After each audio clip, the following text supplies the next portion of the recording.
오늘은 로마서 8장 1절에서 11절 말씀을 통해서 해방이란 주제로 여러분과 은혜를 나누기를 원합니다.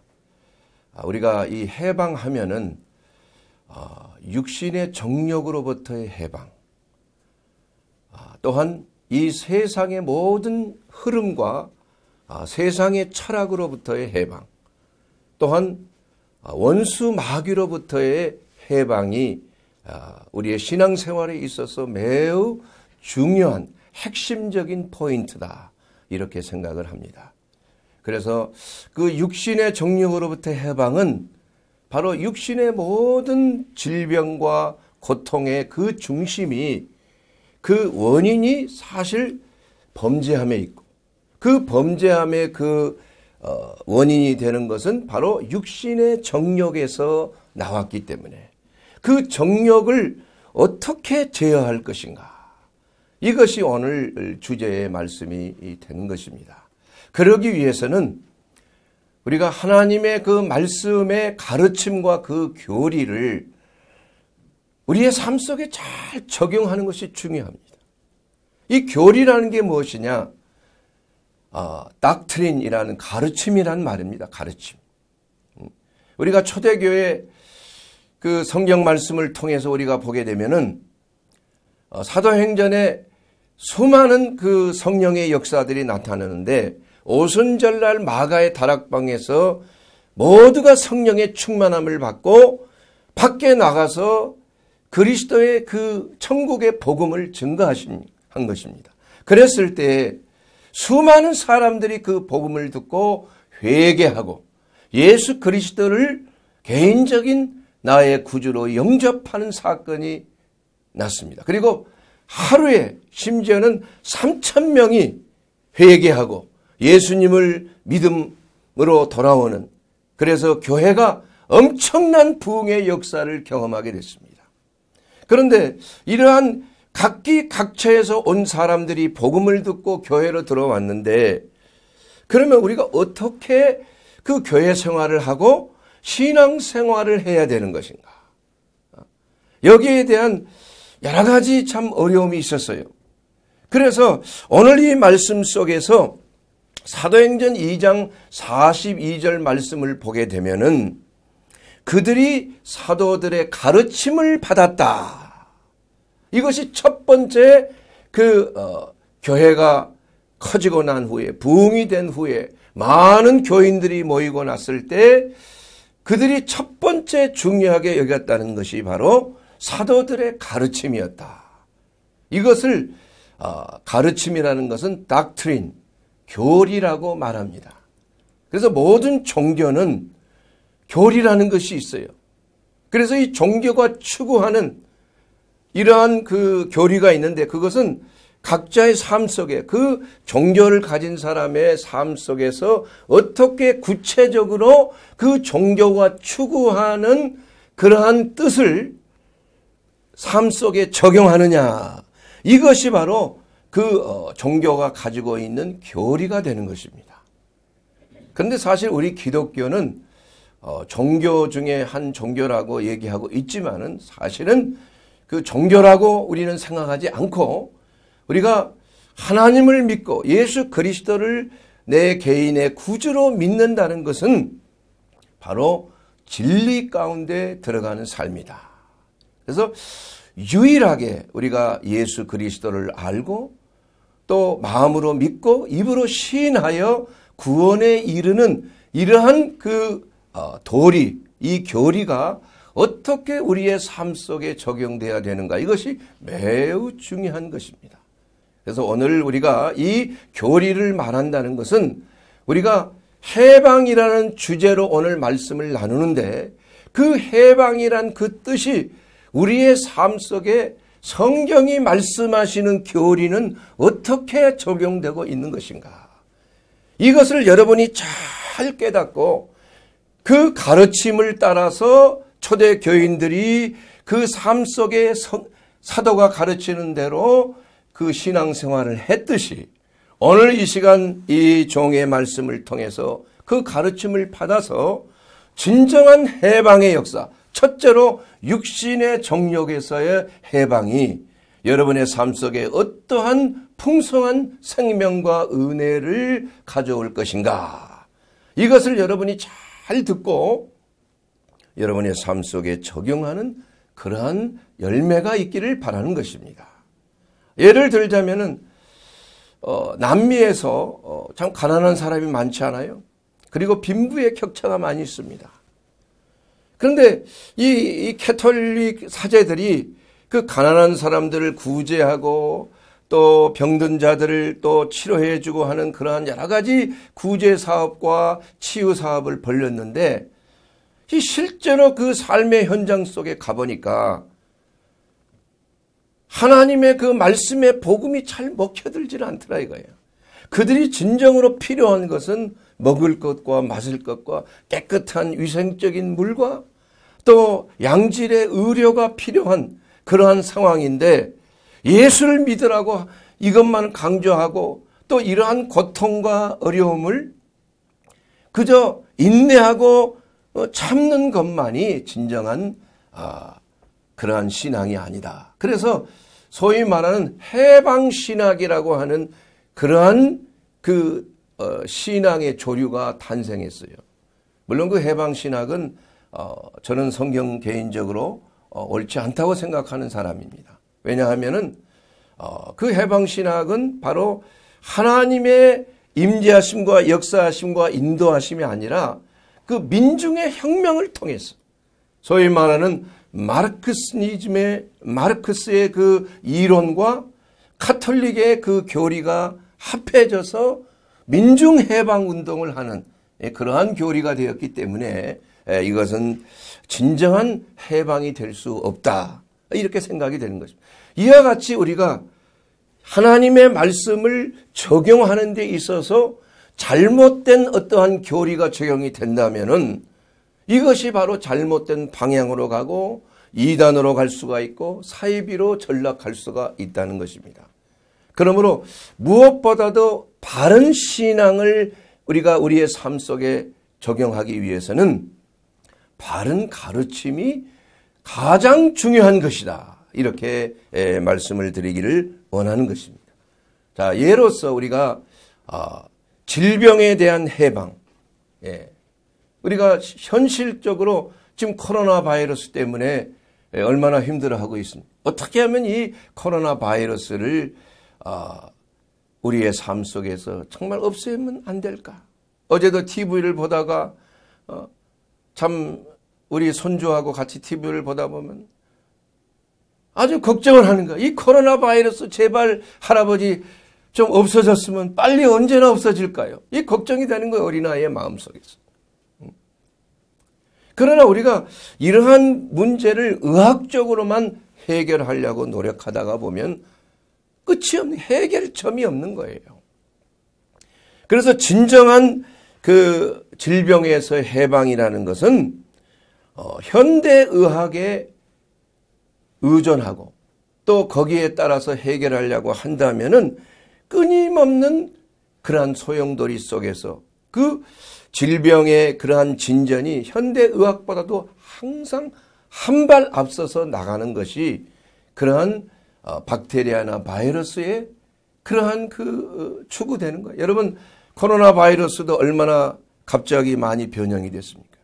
그래서 학자들이 바이러스에 대해서 면역 예방주사를 만들고 면역법을 만들고 치료제를 만들고 하지만 금방 또 다른 바이러스로 변형이 돼서 거기에 대처해야 되는 거예요. 그러니까 점점 더 어려운 그러한 질병의 모양들이 나타날 수밖에 없다는 것입니다. 그래서 우리가 이 질병이라는 게 왜 왔는가? 그 현대의학이 규명하지 못하는 그러한 이유들이 바로 그 성경에 그 근원적인 치료 방법이 기록이 되어 있다는 것이에요. 그것은 바로 모든 육체적, 사회적, 영적 이러한 그 빈곤과 고통의 시작이 바로 인간의 죄성에서 있다는 사실을 분명히 성경은 말씀하고 있는 것입니다. 과거에 죄가 들어오기 전에는 병이라는 게 없었어요. 인류가 타락하기 전에 병이라는 게 없었습니다. 그런데 죄가 들어오고 나서부터 스트레스가 생기게 됐고 하나님과 그 관계가 멀어지게 됨으로 말미암아 모든 것을 스스로 판단하고 스스로 책임져야 되는 그 스트레스가 시작이 되었다는 것이. 그래서 모든 스트레스는 사실은 죄로부터 왔고 그 스트레스가 진전되어서 병이라는 것이 왔다는 것이 바로 성경에서 가르치고 있다는 것입니다. 그래서 오늘 이 자리에 제가 여기에 서 있어서 이 말씀을 전하는 것도 사실 병을 고치는 의사이지만은 그러나 그 병의 원인을 생각하면서 정말 기도하면서 하다가 보니까 진정한 병을 치료하는 그 결과는 그 근원적으로 죄의 문제를 다스리지 않고서는 해결점이 없다는 사실을 깨달았기 때문에 이러한 사역을 자연스럽게 하게 된 것입니다. 예로서 배가 아픈 사람이 왔는데 또 가슴이 두근거리고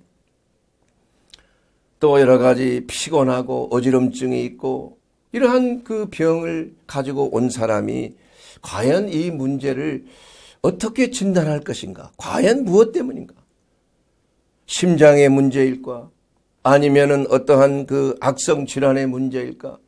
아니면 이것이 기능성 장애나 신경성 장애의 문제일까? 이런 그 고통의 원인을 의학적으로 규명을 하기를 시작합니다. 그렇게 해서 뭐 엑스레이도 찍어보고 혈액 검사도 하고 여러 가지 시진과 촉진과 여러 가지 그 검사를 동원해서 내시경을 통해서 또 CT를 통해서 진단을 시도를 하지만은 그러나 그러한 진단을 한 후에 근원적인 병의 치료가 확실치 않다는 것이 근본적인 치료는 그 사람이 삶 속에 이루어지고 있는 여러 가지 갈등의 문제, 자녀와의 관계의 문제, 또 부부간의 문제, 대인관계 직장에서의 문제, 이러한 모든 것들이 다 속에서 그 원인을 제공하고 있다는 것이 바로 상담을 통해서 나타나는 거예요.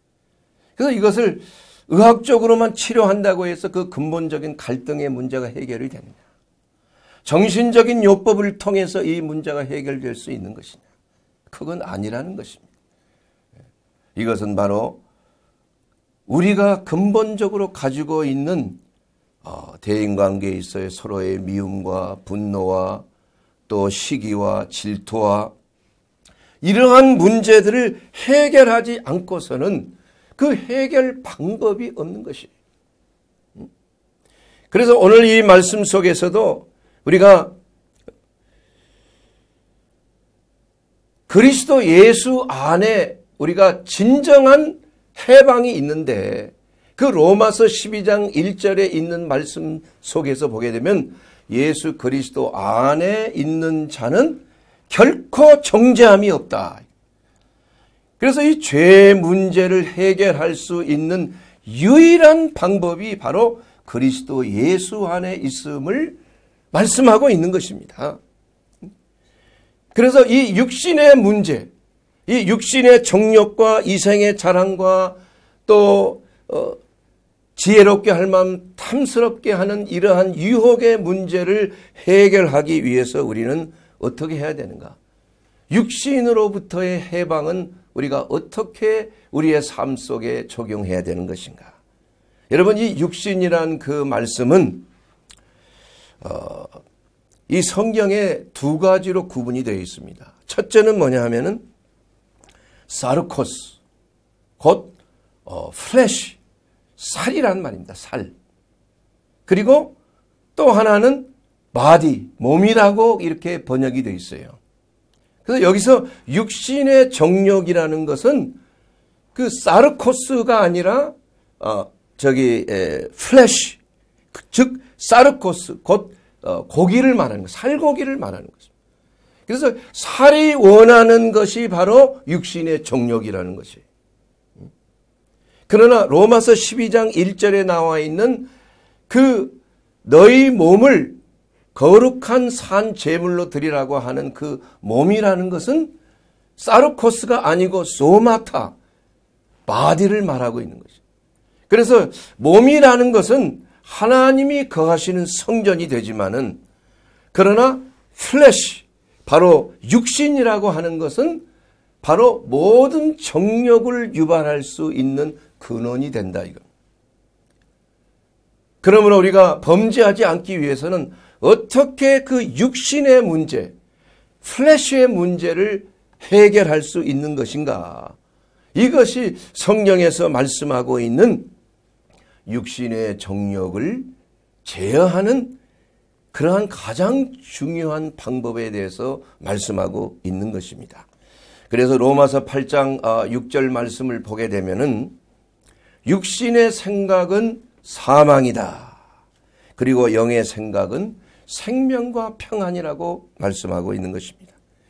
그래서 육신의 생각을 죽이는 것, 또 사라지게 하는 것, 절제하는 것, 이 유일한 길은 뭐냐면 첫째로 육신을 십자가에 못 박는 방법이 유일한 방법이라는 것을 말씀하고 있는 것입니다. 예. 육신은 곧 옛사람을 말하는 것입니다.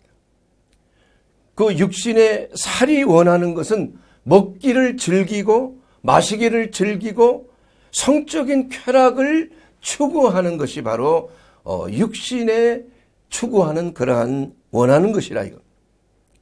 그래서 사람이 이 땅에 살면서 먹고 마시고 또 성적인 이러한 그 본능을 가지고 있지만은 이러한 것을 도가 넘치게 추구하게 하는 것이 바로 우리의 육신인데, 이것을 절제하지 않고서는 진정으로 우리가 죄로부터 해방받을 길이 없다는 것을 말씀하고 있는 것입니다.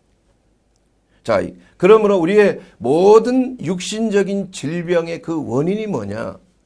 사실은 못 먹어서 생기는 병이 아니라 너무 많이 먹어서 생기는 것이에요.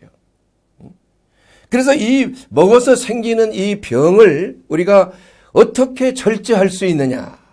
그래서 여러분 대사성 증후군이란 그 말이 있습니다. 대사성 증후군. 그 대사성 증후군은 많이 먹어서 생기는 거예요. 사람이 먹은 만큼 이것을 잘 소화시키고 또 분해시키고 이것을 에너지화하는데 거기에서 남는 이러한 대사 되는 물질들이 있는 거예요. 이것이 바로 노폐물인데 이러한 노폐물들이 깨끗이 정화가 되지 아니하면 이것이 병으로 갈 수가 있다는 거예요. 그래서 대사성 증후군이라는 것은 바로 당뇨나 고혈압이나 또 고지혈증이나 또 뇌혈관 질환이나 이러한 것들이 바로 너무 많이 먹고 또 육신의 필요가 뭐냐면 좀 쉬고 싶은 거예요. 자고 싶고 좀 움직이기를 싫어하는 것이 우리의 몸이 원하는 것입니다. 그래서 운동하기를 싫어하는 거예요. 이렇게 하다 보니까 에너지가 충분히 대사가 되지를 않아서 생기는 병이 바로 대사성 증후군이라 이거예요.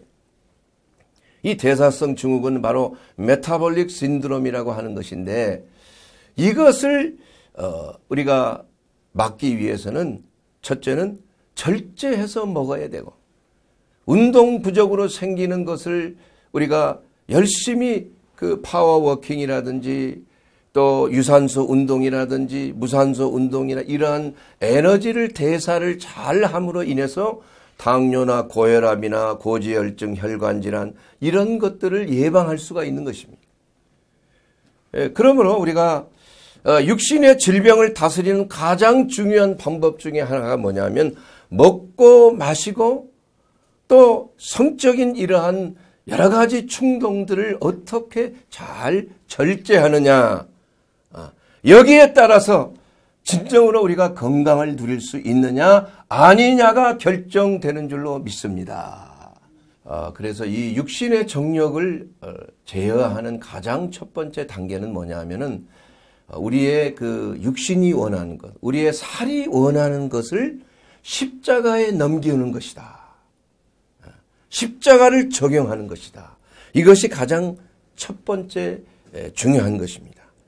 그러므로 예를 들자면 우리가 이 성적인 이러한 쾌락을 추구하는 것이 모든 육신적인 그 정욕의 근본이 되지만은, 그러나 이 성 자체가 나쁜 것은 아닙니다. 하나님이 주신 것이에요.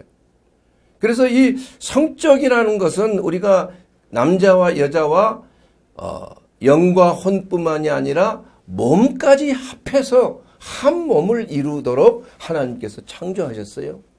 그런데 그 창조하실 때 한 남자에 한 여자를 창조하셨다 이거예요. 두 여자를 창조한 적이 없어요. 그래서 십계명에도 보면 하나님께서 말씀하시듯이 간음하지 말라. 이것은 바로 성적인 쾌락을 남용하지 말라는 하나님의 말씀인 것입니다.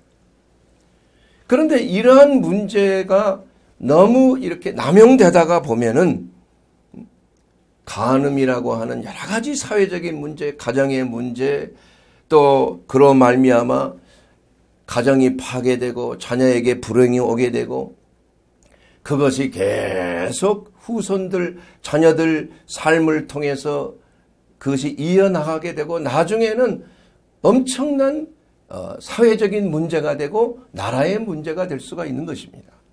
그래서 한 나라가 건전하게 유지되는 것을 보게 되면은 그 나라의 성적인 윤리가 어떤 상태에 있느냐, 여기에 따라서 그 나라가 과연 건전한 나라인가 아닌가가 규정되어진다고 합니다. 여러분, 우리가 성경을 통해서도 보지만은 이러한 그 성적인 남용을 통해서 얼마나 많은 문제가 현재까지 있습니까? 아브라함이 그 성적인 이러한 그 남용을 통해서 하나님이 약속하신 아들을 주시라고 하는 걸 기다리지 못하고 한 아내, 다른 여자를 취하게 함으로 말미암아서, 하갈이라고 하는 여자를 취하게 함으로 말미암아 이스마엘이 낳고, 그 이스마엘이 계속 자손이 퍼지다 보니까 유대인들과 아랍 족속들의 끊임없는 전쟁과 살인과 쟁투가 계속되고 있는 거예요. 이것이 바로 그 비극의 시작입니다. 그래서 그 비극의 시작은 바로 이 성적인 남용을 통해서, 정상적인 성적인 이러한 관계를 통해서 이루어진 자녀가 아닐 때 문제가 일어나는 거 아니겠어요?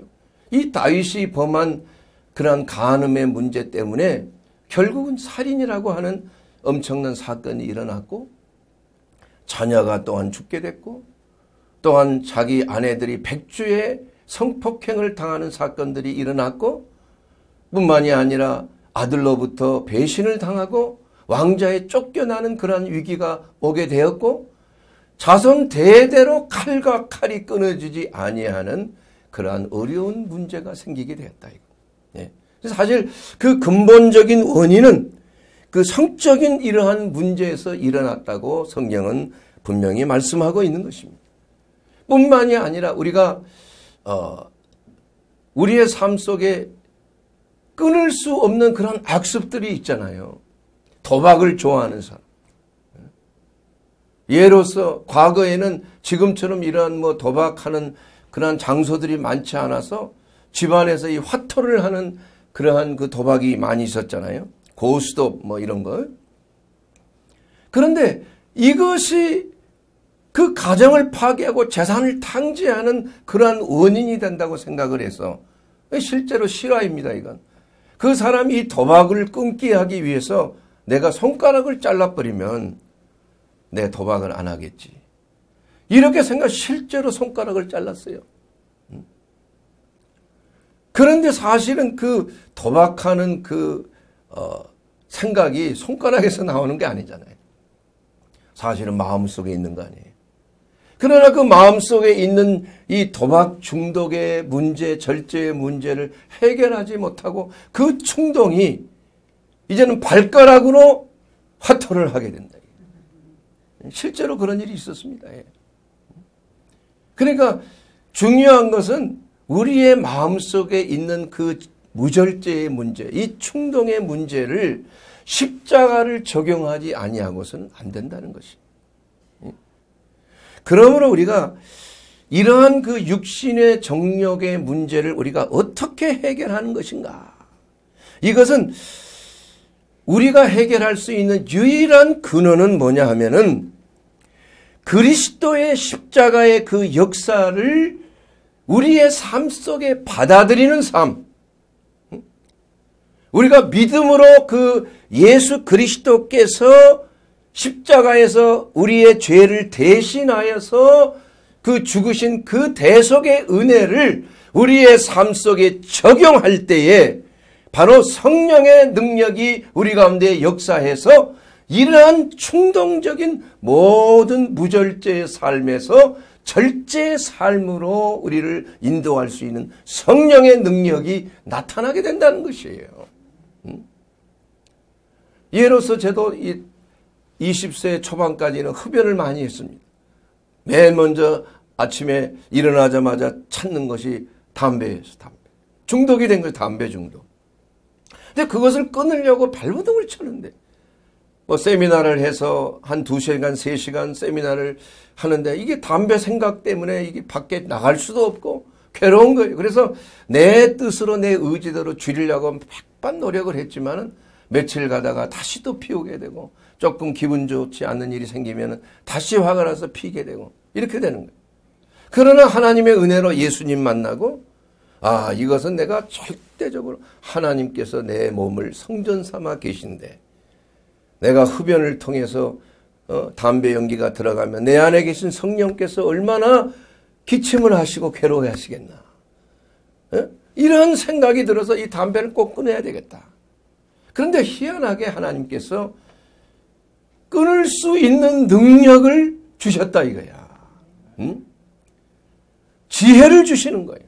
모든 담배가 생각나게 하는 것들은 다 장소 또한 보이는 거 이런 건 다 버리게 하고 흡연하는 사람 가차에 앉게 하고 또 껌을 씹어서 또 그러한 생각을 없애게 하고 또 잘 충동이 안 될 때는 지하철 전철을 타고 왔다 갔다 하기도 하고 이러다가 보니까 하나님께서 하나님의 능력으로 끊게 됐다 이게요. 그러니까 그 담배를 끊을 수 있다는 그런 그 승리의 결과를 가지고 보니까 이게 예수님의 능력이구나. 내가 이제는 못할 게 없겠구나. 그러한 자신감이 믿음 안에서 이러한 자신감이 생기더라. 이것이 바로 성령께서 주시는 그리스도의 십자가가 내 삶의 중심이 되었을 때 그 십자가를 통하여서 나타나는 하나님의 능력이 죄를 이기고 모든 충동을 이기고 또한 절제를 가져다주는 성령의 열매를 가지게 되었다는 것을 말씀드릴 수가 있는 것입니다. 그러므로 우리가 예수 그리스도께서 우리를 대신하여 죽으심은 바로 그가 죽으심으로 우리가 생명을 누리게 된 거예요. 그가 찔림으로 말미암아 우리의 부끄러운 허물이 사함을 입고 그냥 부끄러움을 당치 않게 된다 이거. 또한 그가 십자가에 달려서서 얼마나 부끄러운 일을 당했어요. 그걸로 말미암아 우리는 부끄러움에서 해방되고 그분의 영광을 누리게 되는 놀라운 은혜를 누리게 되는 것입니다. 또한 그분이 십자가 안에서 저주를 받음으로 말미암아 우리는 하나님의 축복을 받게 되었다 이겁니다. 또한 그분이 우리를 대신해서 가난하게 되셨기 때문에 그 가난함으로 말미암아 그분의 부요가 우리에게로 왔다 이거예요. 그래서 그분의 생명이 우리에게로 오고 그분의 부요함이 우리에게로 오고 그분의 축복이 우리에게로 오고 우리의 삶이 그리스도 예수 안에서 죄악을 이기고 또 모든 절제 가운데 모든 것을 이길 수 있게 하는 하나님의 능력에 있는 승리하는 삶을 살 수 있도록 하나님께서 역사하시는 것입니다. 사랑하는 여러분, 이것이 바로 우리가 그리스도 안에서 육신의 정욕을 해결할 수 있는 유일한 길은 나한테서 나오는 것이 아니라 바로 대속의 은혜에서 나오는 것입니다. 주님 앞에 맡기면 되는 것이에요. 학생들은 공부가 힘들고 내 머리는 도저히 감당할 수 없다고 생각할 때 우리 주님 앞에 기도하고 내 부족함을 하나님 앞에 탄원하여서 부르짖어 기도할 때 우리 주님의 지혜와 주님의 지식과 그리스도 안에 있는 모든 지혜와 지식의 보화가 바로 내 것이 될 수 있다는 거예요. 이것이 바로 하나님의 은혜가 아니겠습니까? 사랑하는 여러분. 그러므로 우리가 깨달은 바는 무엇이냐? 우리가 육신의 정욕에서 해방되는 해방의 역사는 바로 그리스도의 십자가의 대속의 사건이 바로 우리의 믿음의 중심이 되는 것이고 우리의 신앙의 중심이 되는 것이고 우리의 승리의 근원이 바로 그리스도의 십자가의 사건을 통하여 우리는 어떠한 죄와 사망의 법으로부터 우리는 자유함을 누릴 수 있는 능력을 받게 된다 이겁니다. 이것이 바로 그리스도 예수 안에 있는 생명의 성령의 법이에요. 바로 성령 안에서 우리는 우리의 연약함을 이길 수가 있어요. 우리는 그리스도 예수 안에 있는 생명의 성령의 법 안에서 우리의 부족함과 연약함과 나약함과 우리의 참으로 어리석은 이러한 모든 생각들이 다 십자가의 대속의 은혜를 통하여 우리가 그러한 정욕적인 모든 죄악 속에서 해방될 수가 있다는 것입니다. 그래서 십자가를 바라보십시오. 그리스도 안에서 달리신 십자가를 바라볼 때 불뱀에 물려 죽어가는 사람들이 그 십자가의 그러한 달린 예수 그리스도의 그 대속의 은혜를 바라보는 것처럼 그들이 장대에 달린 뱀을 바라볼 때 살아난 것처럼 바로 예수 그리스도가 십자가에 달리셨을 때 그것을 바라보고 우리가 기도할 때 그분의 은혜를 간구할 때 그분의 생명과 그분의 능력과 그분의 놀라우신 영광이 바로 우리의 삶 속에 현장 속에서 나타나는 근원이 된다 이 말씀인 것입니다. 이제는 마지막으로 우리가 행해야 될 것은 뭐냐? 그리스도의 남은 고난을 우리의 삶 속에 적용하는 것입니다. 이 말씀이 무슨 말인가 하면은 예수님께서 십자가에서 다 이루어졌다 이렇게 말씀했는데 무슨 또 고난을 받아야 되는가? 그 말씀은 무슨 말이냐 하면은 예수님은 우리를 구원하시기 위한 모든 일을 다 끝내셨어요. 더 이상 구원을 위하여 어떤 행함이 필요한 것은 없다 이겁니다.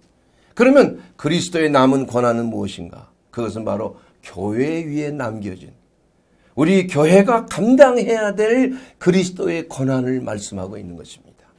그것은 우리의 삶 속에 주님이 오시는 그날까지 내 자신이 감당해야 될 매일매일 지는 십자가의 고난이에요. 이것은 그리스도와 연합하여서 당하는 매일의 고난을 말씀하고 있는 것입니다. 그러므로 그 고난의 십자가를 통해서 그리스도의 죽으심과 연합하는 이러한 놀라운 사건을 통하여 내가 그리스도의 그 삶 속에서 참으로 놀라운 대속의 구원의 역사가 내 삶 속에 이루어지는 것을 나타나는 것이에요. 그래서 빌립보서 2장 12절 말씀을 보게 되면 그러므로 나의 사랑하는 자들아 너희가 나 있을 때뿐 아니라 지금 나 없을 때에도 항상 복종하여 두렵고 떨림으로 너희 구원을 이루라. 이 말씀을 하고 있는 것입니다. 이것은 매일 자기 자신을 부인하고 주님을 따라야 하는 그리스도의 남은 고난이 우리의 삶 속에 있다는 사실을 말씀하고 있는 것입니다. 그리고 이제는 육신의 정욕에서 해방되는 그 마지막 길은 성령을 따라서 행하는 길이다. 로마서 8장 5절에 보면은 육신을 따르는 자는 육신의 일을, 영을 따르는 자는 영의 일을 생각한다. 이렇게 말씀하고 있습니다. 우리가 육신이라는 것은 우리의 살이 원하는 것을 따르는 것이요. 그 육신의 일은 결국은 사망의 길로 가는 것입니다. 그러나 성령을 위하여 심는 자는 성령으로부터 영원한 생명을 거두기 때문에 우리가 성령이 우리 가운데 거하면 우리가 진정한 자유함을 누릴 수가 있는 것입니다. 우리의 삶 속에, 여러분의 삶 속에 어떠한 속박이 있고 어떠한 성격적인 이러한 지속적인 나를 괴롭히는 습관적인 것이 있다면 이것은 성령에 따라서 행할 때 육신의 소욕은 사라지게 돼 있다 이겁니다. 여러분, 첫째는 십자가의 적용입니다. 내 삶 속에 십자가를 적용한 후에 그리고 성령의 인도하심에 따라서 그리스도의 말씀을 이루는 삶을 사는 것입니다. 그러므로 우리가 고린도후서 5장 17절에 있는 말씀대로 그런즉 누구든지 그리스도 안에 있으면은 새로운 피조물이다. 어디 안에 있으면? 그리스도 안에 있으면 새로운 피조물이에요. 그러면 그리스도 안에 있다는 말은 무슨 뜻을 의미합니까? 그것은 그리스도 안에서, 하나님의 말씀 안에서 모든 것을 우리 그리스도께 의지하고 그리스도와 연합하며 그리스도와 함께 신앙생활을 해 나갈 때 이것은 그리스도 안에 있는 것입니다. 그리스도의 말씀이 내 안에 거할 때 우리는 그리스도 안에 있는 것입니다. 내가 그리스도 안에 거한다는 것은 그리스도의 말씀 안에 우리가 내 삶을 적용시킬 때, 순복할 때 우리의 삶은 진정한 자유함을 누리게 되는 줄로 믿습니다. 바로 로마서 8장 2절에 있는 그 말씀대로 그리스도 안에 있는 생명의 성령의 법이 죄와 사망의 법으로부터 너를 해방하였습니다. 사랑하는 여러분, 오늘 이 시간 우리에게 주시는 이 말씀 속에서 우리는 죄와 사망의 법에서 우리가 짓눌리고 힘들어하고 신음하고 어떻게 하면 내가 이 문제에서 해방받을 수 있는 것인가 고심하고 그 돌파구를 찾기 위해서 이곳저곳을 돌아다니면서 도울 자를 찾고 하지만은 여러분, 그런다고 해서 우리가 죄와 사망의 법으로부터 벗어날 길이 없는 것입니다. 유일한 길은 그리스도 예수 안에 있는 그 길이 바로 우리가 승리하는 길이에요. 죄를 이기는 길입니다. 예수 그리스도의 십자가를 바라보는 길이 내 삶 속에 내 육신의 정욕을 십자가에 넘기우는 그 길이 바로 믿음으로 바라보는 그 길이 바로 하나님의 능력이 우리의 삶 속에 나타나는 길이라 이겁니다. 죄를 이기려고 하지 마세요. 죄와 싸워서 승리할 사람은 한 사람도 없는 것입니다. 우리는 그리스도께 함께, 그리스도와 함께 내가 죽었다. 내 육신이 죽었다. 그리스도와 연합하는 그러한 믿음을 가지고 주님을 바라보세요. 그러면 그때 성령께서 역사하시는 거예요. 성령께서 희한한, 그야말로 표현할 수 없는 그러한 희한한 초자연적인 방법으로 여러분과 저를 해방시켜 주는 줄로 믿습니다. 이것이 바로 그리스도 안에 있는 생명의 법이에요. 그러므로 우리가 해야 될 것은 무엇이냐? 오늘 우리가 첫 번째 육신의 정욕에서 해방이에요. 두 번째는 뭐냐? 세상으로부터의 해방이에요. 세 번째는 마귀로부터의 해방이에요. 우리가 첫 번째 육신의 정욕으로부터의 해방은 십자가를 적용하는 것이다. 그 십자가를 적용하는 삶이라는 것은 우리가 매일매일 그리스도와 함께 죽었다고 선포하는 것이, 육신의 정욕이 나를 미혹할 때 우리는 선언해야 돼요. 사망아, 너희 쏘는 것이 어디 있느냐? 너희 이기는 것이 어디 있느냐? 이것은 바로 그리스도의 십자가의 사건을 통하여 나는 그리스도와 함께 이미 죽었어. 이렇게 선언하고 주님을 바라보고 하나님의 능력을 구할 때에 모든 것을 이기고 승리하신 그리스도의 승리의 역사가 바로 저와 여러분의 삶 속에 이루어지게 되는 줄로 믿습니다. 그러므로 말미암아 우리가 해야 될 일은 무엇입니까? 바로 예수 그리스도가 우리의 구주가 되는 삶인 것입니다. 우리의 구주가 되는 삶. 예수 그리스도가 우리의 삶의 주인이 되어주는 삶이에요. 그러기 위해서 우리의 모든 삶의 자고 깨우고 먹고 마시고 모든 삶의 주인을 예수 그리스도로 삼으시면은 바로 그분께서 우리의 삶을 다스리시고 인도해 주실 줄로 믿습니다. 그러기 위해서 여러분, 예수 그리스도가 나의 개인적인 구주로 영접하여 그분이 내 삶을 주관하고 인도할 때 우리는 놀라운 능력의 하나님의 자녀가 될 수가 있다는 것입니다. 여러분, 죄로부터 이길 수 있는 유일한 길은, 여러분이 죄와 저주로부터 해방될 수 있는 유일한 길은 그리스도의 십자가 안에서 그리스도와 함께 죽어가는 길이에요. 그렇다면 그 저주가 축복으로 바뀌는 겁니다. 그 질병의 역사가 생명의 역사로 바뀌는 것이, 그 문제에 눌려서 고통당하는 모든 고통이 참으로 기쁨과 그리스도 안에 평안으로 바뀌어지는 것입니다. 그러므로 우리가 그리스도 안에서 참 자유함을 누리고 우리가 그리스도 안에서 진정한 구원의 역사를 누리는 유일한 길은 무엇입니까? 여러분, 십자가에 달리신 예수 그리스도를 바라보게 되기를 주의 이름으로 축원합니다. 그분의 그 십자가가 내 삶 속에 이루어지는 나의 십자가가 되기를 주의 이름으로 축원합니다. 그렇게 되었을 때 우리는 참 평안이 우리 삶 속에 이루어집니다. 그리고 그리스도의 부활의 권능이 비로소 우리의 삶 속에 나타나서 우리는 주님을 찬양하고 모든 범사에 이기는 자의 삶이 될 줄로 믿습니다.